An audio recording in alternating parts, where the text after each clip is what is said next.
So, for my Christian followers, were you aware of the fact that this god Tammuz, who the Israelite women were seeing weeping to when we were in Babylonian captivity, clearly is a Babylonian god? Now, he made it so far into our culture that one of our months was replaced with his name. His origin actually leads us back to Mesopotamia under the name Dumuzi, and he had a wife by the name of Ishtar, who was known to be the Queen of Heaven.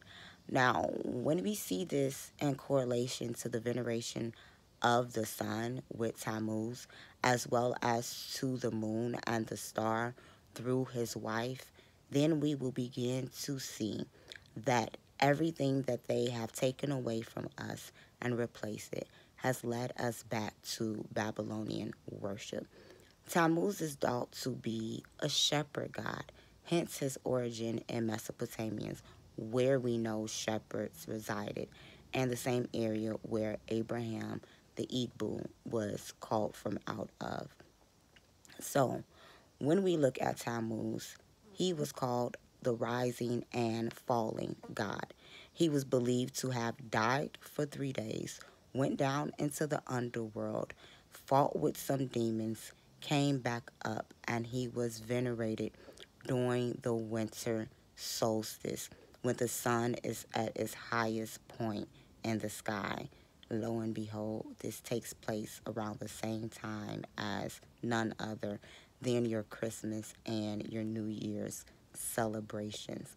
So, when you begin to read the book of Jeremiah and it begins to tell us not to take an oak tree decorated with gold balls and things of that nature, this is a representation of the phallic symbol, but it was also representing Tammuz.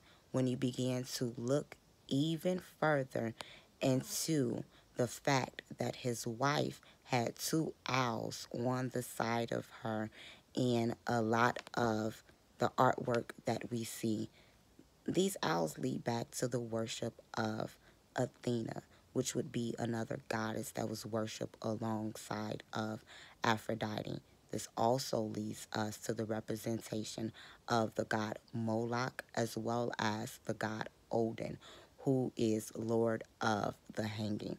So when we began to look into the stories that we heard about Jesus going down into the earth and rising on the third day as well as being hung, we have to ask ourselves, what do we believe? Food for thought.